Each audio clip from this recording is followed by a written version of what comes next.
मधु सुबह के ठीक 5 बजे नींद से उठती है। जैसे वो अलार्म बंद करके घड़ी देखती है तो बहुत ज्यादा परेशान हो जाती है। उसके माथे पर चिंता की लकीरें साफ दिखाई दे रही थी और वो घबराहट में खुद से ही बातें करने लगती है। हे भगवान, सुबह के 5 बज गया।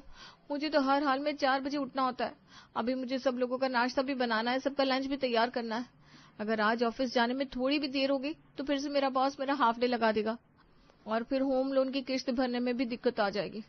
कुछ समझता क्यों नहीं, एक एक रुपया कितनी मुश्किल से जुड़ता है। मधु ये सब बोल रही होती है तभी उसके बगल में सोया हुआ उसका पति विनय अपनी नींद में खलेल पड़ते देख चिढ़ जाता है।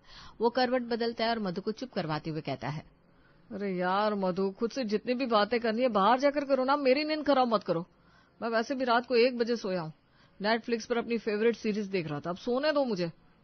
सॉरी, मुझे माफ करना, मेरी वजह से आपकी भी नींद खराब हुई। मैं अभी बाहर जा रही हूँ रसोई में खाना बनाने के लिए, आप आराम से सो जाइए। मधु ये बोलती है जिसके बाद विनय फिर से गहरी नींद में सो जाता है।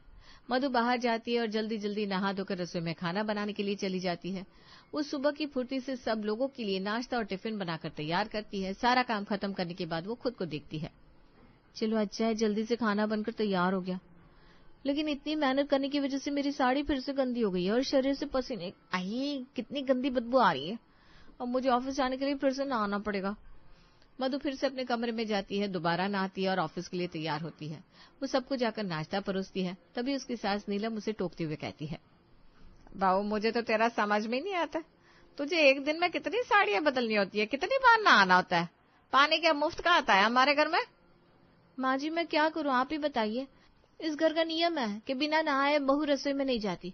अब सब लोगों के लिए नाश्ता और लंच तैयार करने के बाद मेरी साड़ी और कपड़े गंदे हो जाते हैं, शरीर से भी पसीने की गंध आने लगती है। उसके बाद मुझे दोबारा नहाना ही पड़ता है ताकि ऑफिस साफ सुथरी होकर जा सकूं। फिर ऑफिस से आती हूँ, फिर दोबारा नहाना होता है, तो एक दिन में 3-4 बार तो मैं यही सब करती रहती हूँ। अच्छा भाभी ये सब छोड़िए, अब जब देखो अपना काम गिनवाने लगती हूँ। जितना काम अब करती नहीं हूँ उतना तो गिनवा देती हूँ कि मैंने ये किया वो किया। अब अपना काम भी ना 40 बार बताती हूँ। बिल्कुल ठीक कहा तुमने रुचि, सच में मैं तो खुद मधु को ये बात समझा समझा कर थक गया हूँ, लेकिन ये मेरी बात सुनती नहीं है। अपने ससुराल वालों की ये बातें सुनने के बाद मधु को बहुत बुरा लगता है। उसका मन भर आता है, लेकिन वो बेचारी कुछ भी नहीं कहती, क्योंकि वो जानती थी कि उसके कुछ भी कहने या करने का कोई फायदा नहीं है। वो तुरंत ही खुद भी जल्दी जल्दी नाश्ता करती है और अपना टिफिन लेकर ऑफिस के लिए निकल जाती है। वो सारा दिन ऑफिस में कड़ी मेहनत करती है। शाम को उसकी बॉस सोनिया अपनी पूरी टीम से कहती है, टीम मेंबर्स, आज मैं सबकी इंडिविजुअल मीटिंग लूंगी, इसलिए कोई भी आज देरी नहीं करेगा। हर कोई अपना काम समय से करेगा और मुझे किसी भी तरह की कोई शिकायत नहीं चाहिए। आज कोई भी बिना मीटिंग खत्म किए घर नहीं जाएगा। बॉस ये बोलकर वापस अपनी कैबिन में चली जाती है। सभी लोगों में सबसे ज्यादा मधु घबरा जाती है, क्योंकि उसे तो समय से घर पहुंचना था, लेकिन आज वो समय से घर नहीं पहुंच पाएगी। ये बात वो और उसकी टीम अच्छे से जानती थी। टीम के कुछ मेंबर मीटिंग के लिए बॉस के कैबिन में चले जाते हैं और बाहर बैठी हुई मधु खुद से कहती है, अरे यार, सर को भी सारी रिपोर्ट आज ही लेनी थी, मुझे घर जाने के लिए देरी हो रही है, फिर घर जाकर सब लोगों के लिए खाना भी बनाना है, क्या करूं, न जाने कितनी देर और लग जाएगी। यार मधु, तू भी कितनी ज्यादा मुसीबत झेल रही है। कम से कम मुझे इतनी शांति तो है कि मैं जब भी घर पहुंचूं मुझे घर जाकर खाना नहीं बनाना पड़ता। मेरी सास तो सारा खाना बनाकर तैयार रखती है, और अगर मेरी सास ने कभी खाना ना बनाया हो तो मेरा पति बाहर से खाना ऑर्डर कर देता है। सच में यार, तेरी सास तो बहुत अच्छी है। काश मेरी किस्मत में भी ऐसा ही कुछ होता। देख मधु, मैंने तो शादी के समय ही अपने ससुराल वालों को बोल दिया था, मैं या तो आदमियों की तरह कमाने के लिए बाहर जा सकती हूँ या औरतों की तरह घर संभाल सकती हूँ। तो उन्होंने बोला कि मुझे घर संभालने की जरूरत नहीं है जब तक मेरा बच्चा ना हो, तो मैं बाहर जाकर काम करती हूँ, और मेरी प्यारी सी सासू माँ पूरे घर का अच्छे से ख्याल रखती है। तेरा सही है यार, मुझे तो घर जाकर सारा काम भी संभालना है और उसमें बहुत मेहनत लगने वाली है। अभी तो घर में इतने सारे ढेर झूठे बर्तन पड़े होंगे जिन्हें साफ करना होगा। इसके बाद सभी ससुराल वालों के लिए खाना बनाना होगा। मैंने अपनी ननद को कॉल भी किया था कि घर वालों को बता दे कि मुझे आने में देरी हो जाएगी, लेकिन वो तो मेरा फोन ही नहीं उठा रही। फिर तो भगवान ही तेरा मालिक है। वैसे भी तेरी सासू और ससुर जी दोनों मिलकर 2 सास के बराबर है, और तू अकेले ही 3 पत्नियां होने का फर्ज निभा रही है। सच में तेरे जैसा जीवन जीना बहुत ज्यादा मुश्किल होता है। मधु बहुत ज्यादा परेशान हो रही होती है क्योंकि उसके बॉस बारी बारी सभी टीम मेंबर्स की रिपोर्ट ले रहे होते हैं। ऐसे में जो मधु रोज 6 बजे घर पहुंच जाती थी, आज उसे घर पहुंचने में 7 बज जाते हैं। जैसे वो घर आती है, उसकी सास नीलम उसे देखते ही उस पर चिल्लाते हुए कहती है, मधु बहू, यह कोई समय है क्या घर आने का? इतनी रात को घर आ रही हो? माँ जी, मुझे माफ कर दीजिए, आज हमारे बॉस ने सब लोगों को छुट्टी के बाद मीटिंग के लिए रोक लिया था, इसलिए मुझे आने में देरी हो गई। तुम्हें कितनी बार बोला है कि समय से आया करो? अभी थोड़ी देर में रुचि और विनय भी घर आएंगे और अभी तक रात का खाना नहीं बना। तुम जानती हो मैं रसोई के मामले में कोई भी लापरवाही बर्दाश्त नहीं करती हूँ। मुझे बिल्कुल अच्छा नहीं लगता जब मेरे घर के बच्चे भूखे रहे। माँ जी, बस थोड़ा सा समय और दीजिए, मैं अभी कपड़े बदल कर आती हूँ, उसके बाद खाना बना देती हूँ। मैं जल्दी से सब लोगों के लिए दाल चावल बना दूंगी, इसमें ज्यादा समय भी नहीं लगेगा। क्या दाल चावल? मेरा बेटा दोपहर में बाहर का खाना खाता है। रात के समय ही सुकून से परिवार वालों के साथ बैठकर उसे खाना खाने का मौका मिलता है, और तुम मेरे बेटे के लिए दाल चावल बनाना चाहती हो? नहीं, बिल्कुल नहीं। कोई जरूरत नहीं है हीरोइन की तरह कपड़े बदलने की। जो कपड़े पहने हुए हैं चुपचाप उसी में जाकर खाना बनाओ, कपड़े बाद में बदलती रहना। एक दिन में जब तक तुम 3-4 बार कपड़े ना बदलो तब तक तुम्हारा काम ही नहीं होता। पानी तो जैसे मुफ्त का आता है ना हमारे घर पर। ठीक है माँ जी, मैं जाकर खाना बना देती हूँ, बाकी का काम बाद में कर लूंगी। अब मधु रसोई में जाती है और बिना कपड़े बदले थकी हारी हालत में सभी परिवार वालों के लिए खाना बनाने लगती है। वो बहुत ज्यादा थक जाती है। तभी सभी लोग घर आ जाते हैं और वो सब लोगों के लिए जैसे ही खाना परोसती है तो उसकी ननद रुचि खाना खाते हुए कहती है, भाभी, खाना ज्यादा जल्दबाजी में बनाया क्या? चावल कच्चे से लग रहे हैं। अगर थोड़ी देर और पकाती तब जाकर ये थोड़े से खाने लायक होते। अरे बेटा रुचि, ऐसी बात है तो तू चावल छोड़ और ये आधी पकी हुई रोटियां खा ले। चावल खाकर अगर तेरे पेट में दर्द हो गया तो वैसे भी तेरे कॉलेज के एग्जाम आने वाले हैं। मधु, ध्यान कहाँ रहता है तुम्हारा? कितनी बार बोला है खाना तो मन लगा कर बनाया करो। एक समय का खाना खाने का ही तो घर पर सुख मिलता है। लंच तो हर कोई अपने ऑफिस या कॉलेज में ही करता है, और उस खाने में भी कमी निकले तो मजा नहीं आता। मधु सभी लोगों की बातें सुनकर बहुत ज्यादा उदास हो जाती है, लेकिन वो किसी से भी किसी तरह की बहस नहीं करना चाहती थी, इसलिए वो कहती है, माफ कर दीजिए, मैं पूरी कोशिश करूंगी कि आगे से खाने में किसी भी तरह की कमी ना निकले और मैं बहुत अच्छा खाना बनाऊं आप सब लोगों के लिए। अभी जो बना है उसे खा लीजिए, मैं आगे से इन सब चीजों का ध्यान रखूंगी। सभी लोग खाना खाकर सोने के लिए चले जाते हैं। जहां सभी लोग अपनी नींद आराम से पूरी करते हैं, वहीं मधु अगली सुबह भी 4 बजे उठ जाती है। सब लोगों के लिए नाश्ता बनाकर तैयार करती है, जिसके बाद दोपहर का खाना भी बनाकर अपनी मेहनत से अपने पति और घर वालों के लिए पैक कर देती है। चलो, सब लोगों का नाश्ता और खाना तो हो गया, अब जल्दी से जाकर तैयार हो जाती हूँ। आज तो सैलरी भी आने वाली है, समय से ऑफिस पहुंचना होगा। मधु तैयार होकर निकलती है, लेकिन रास्ते में ही माता की झांकी जारी होती है, जिस वजह से मधु को ऑफिस पहुंचने में देरी हो जाती है। जब उसका बॉस उसे देरी से आते हुए देखता है तो कहता है, मधु, ये महीने में तीसरी बार है जो तुम देरी से आई हो। जितनी देरी से तुम आई हो उतनी ही देरी से तुम आज घर जाओगी, बस बात खत्म। जी सर, जैसा आप कहें। आज मधु आधे घंटे की देरी से ऑफिस पहुंची थी, इसलिए उसकी छुट्टी भी आधे घंटे देरी से होती है। जैसे ही वो घर पहुंचती है तो वो अपने ससुर को खुद ही चाय पीते हुए देखती है तो कहती है, क्या हुआ पापा जी, आपने खुद ही चाय बनाकर पी ली? मैं आ ही रही थी, दरअसल बॉस ने। क्या बहाने दे रही हो बहू, तुम्हें इतना तो पता होना चाहिए कि मुझे रोज शाम को तुम्हारे हाथों से चाय पीनी होती है, लेकिन तुम्हें तो तुम्हारी जिम्मेदारी का एहसास ही नहीं। माना कि तुम बाहर काम कर रही हो, इसका मतलब यह नहीं कि तुम अपनी जिम्मेदारी से पीछा छुड़वाने की कोशिश करोगी। मधु उदास होकर वहां से चली जाती है, क्योंकि वो अपने पिता समान ससुर को कुछ बोलना नहीं चाहती थी। वो सभी लोगों का खाना बनाने की तैयारी करने में लग जाती है। रात के समय जब सभी खाना खा रहे थे, वो विनय का इंतजार कर रही थी। तभी विनय फोन करके बताता है कि आज वो दोस्तों के साथ पार्टी में जा रहा है और देरी से आएगा। सभी लोग खाना खा लेते हैं और विनय रात के 12 बजे घर आता है।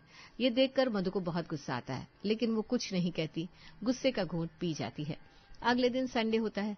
मधु सब लोगों का खाना बनाकर लंच पैक करके सुबह सुबह ही कहीं निकल जाती है। जब वो वापस घर आती है तो विनय उस पर चिल्लाते हुए कहता है, ये सब क्या है मधु? आज के दिन तो तुम्हारी छुट्टी थी ना, कहाँ गई थी तुम? तुम्हें घर की जिम्मेदारियों का एहसास है भी या नहीं? आज हम सभी ऑफिस के दोस्तों का साथ में बाहर जाने का प्लान था, इसलिए हम वहीं गए थे। और घर की जिम्मेदारी की बात कहूँ तो मैं घर का सारा काम करके, नाश्ता बनाकर और लंच पैक करके ही गई थी। तुम घर का काम करके और नाश्ता बनाकर अपनी जिम्मेदारियों से पीछे नहीं भाग सकती हो मधु। कम से कम संडे के दिन तो तुम घर में रह सकती हो। अगर अचानक किसी का कुछ खाने पीने का मन कर जाए तो वो किससे बोलेगा? लेकिन विनय, कल रात आप भी तो देरी से आए थे, आपसे तो किसी ने कुछ नहीं कहा। यही तो दिक्कत है तुम औरतों की, थोड़ा सा बाहर जाने की इजाजत क्या दे दो। तुम लोगों को तो फ्रीडम के नाम पर आजादी चाहिए होती है। आज के बाद कहीं भी जाना हो तो मुझसे परमिशन ले लेना पहले। विनय ये बोलकर वहां से चला जाता है। मधु को उसकी बातें सुनकर बहुत बुरा लगता है, लेकिन बेचारी कुछ भी नहीं कहती। ऐसे ही एक दिन मधु जब अपने ऑफिस में होती है, तभी उसका बॉस उसे अपने कैबिन में बुलाता है। मधु कहती है, क्या बात हो गई सर, सब कुछ ठीक तो है ना, आपने मुझे बुलाया? हाँ मधु, सब कुछ ठीक है, इसलिए मैं चाहता हूँ कि तुम्हारी लाइफ में भी सब कुछ थोड़ा ठीक कर दूं। दरअसल तुम्हारे काम और रिपोर्ट को देखते हुए मैंने एनालाइज किया है कि तुम्हारा काम ऑफिस के बाकी एम्प्लॉय से बहुत अच्छा है। मैं जानता हूँ कि तुम अपना घर और ऑफिस दोनों चीजें मैनेज करती हो, इसीलिए मैं तुम्हारा वर्किंग आवर आधा घंटा कम कर रहा हूँ, तुम्हारी सैलरी भी इंक्रीज कर रहा हूँ और तुम्हें मैनेजर से सीनियर मैनेजर बना रहा हूँ। सर, आप नहीं जानते आपने मुझे कितनी बड़ी खुशी दी है। मैंने इस कंपनी के लिए सच में दिल से बहुत मेहनत की है और आज मुझे उसका फल मिला है। मैं आपसे वादा करती हूँ सर, मैं अपने काम को बहुत डेडिकेशन के साथ करूंगी और उसमें कोई भी कमी नहीं आने दूंगी। हाँ मधु, मैं भी तुमसे यही चाहता हूँ कि तुम अपनी पर्सनल और प्रोफेशनल लाइफ को अलग रखो और हर चीज बहुत अच्छे से मेंटेन करके चलो। एक आदमी के लिए उसकी जिम्मेदारी संभालना थोड़ा आसान होता है, लेकिन एक औरत के लिए उसका पर्सनल और प्रोफेशनल दोनों फील्ड में तैयार होना बहुत ज्यादा मुश्किल है। मधु बहुत ज्यादा खुश होती है और आज उसका बॉस उसे जल्दी छुट्टी दे देता है। वो घर पर लड्डू लेकर आती है और सभी लोगों का मुंह मीठा करवाती है। माँ जी, पापा जी, रुचि, विनय, लीजिए लड्डू खाइए। आज मेरे बॉस ने मुझे प्रमोशन दिया है, मेरी डेजिग्नेशन बढ़ गई है और सैलरी भी, और मेरा वर्किंग आवर आधा घंटा कम हो गया है। अब घर की चीजें बड़ी आराम से मैनेज हो जाएगी।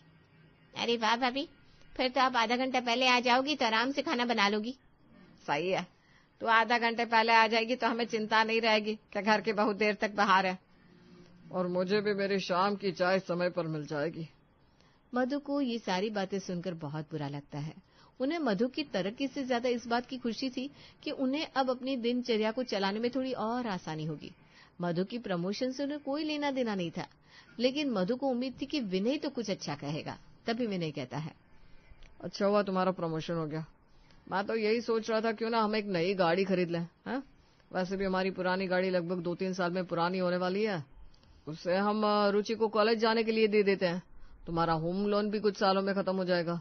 अगर तुम्हारा प्रमोशन हो गया है तो हम एक बार लोन तो ले ही सकते हैं। ये सुनने के बाद तो मधु को बहुत बुरा लगता है। उसे अपने पति यानी कि अपने हमसफर से बहुत सारी उम्मीदें थी और उसका ऐसा जवाब सुनकर उसका दिल टूट जाता है। मुझे कोई भी लोन नहीं लेना। मैं अच्छे से जानती हूँ, अगर मैं नहीं कमाऊंगी तो इस घर का गुजारा भी अच्छे से नहीं चल सकता। आपकी सैलरी से सिर्फ घर का खर्च चलता है, लेकिन होम लोन मेरी सैलरी से जाता है, और अब आप मेरी सैलरी से कार लोन लेने के बारे में सोच रहे हैं। मधु की बातें सुनकर उसकी सास नीलम को गुस्सा आता है। बहू, ये क्या तरीका है अपने पति से बात करने का? क्या हो गया है तुझे? लगता है प्रमोशन होने का घमंड सिर पर चढ़कर बोल रहा है। नहीं माँ जी, मैं जो बोल रही हूँ वो बिल्कुल ठीक बोल रही हूँ। तुम जिस तरह से मुझे मेरी जिम्मेदारी याद दिलाते हो ना, उससे दुगना मैं करती हूँ तुम्हारे लिए और तुम्हारे परिवार वालों के लिए। लेकिन तुम्हारी जो एक्सपेक्टेशंस है वो कुछ ज्यादा ही है। मैं तुम्हारी बीवी हूँ और मैं एक ही हूँ। तुम्हारी कोई 3 बीवियां नहीं है जो तुम मुझसे 3 बीवियों की तरह काम बताते रहते हो। मैं अपनी लाइफ अपनी तरह से नहीं जी सकती क्या? तुम जब मर्जी लेट आ सकते हो, घूम सकते हो, लेकिन मैं कहीं भी जाऊं तो तुम्हें बताकर जाऊं। मैं घर की भी जिम्मेदारियां पूरी करूं और बाहर जाकर कमा कर भी लेकर आऊं। बस मैं अब और घूट घूट कर नहीं जी पाऊंगी। एक लोन खत्म होता नहीं कि तुम दूसरे लोन की बात करने लगते हो। इस तरह जीना भी कोई जीना है? मेरा तो दम घुट रहा है अब इस रिश्ते में रहकर। ऐसी जिंदगी से तो अच्छा मैं अकेले रहूं। अगर हमारे बच्चे होंगे तो क्या तुम उन्हें भी यही सब कुछ सिखाओगे? पत्नी का ये फ्रस्ट्रेशन देखने के बाद विनय को एहसास होता है कि सच में वो अपने पति के साथ कुछ गलत ही कर रहा था। साथ ही मधु के ससुराल वाले भी ये महसूस करते हैं कि मधु अपने जीवन में क्या क्या झेल रही थी। तभी विनय कहता है, माफ कर दो मधु, सच में मैं शायद अपनी एक पत्नी के अंदर 3 पत्नियों को महसूस करने लगा था। तभी तो मैं तुम्हें इतना कुछ बोल रहा था और तुमसे इतनी उम्मीदें रख रहा था। ये पूरी तरह से गलत है। हाँ भाभी, मैं भी तो कॉलेज से जल्दी आ जाती हूँ और कभी कभी अपने दोस्तों के साथ घूमने के लिए चली जाती हूँ। घर की जिम्मेदारियां तो मैं भी संभाल सकती हूँ ना।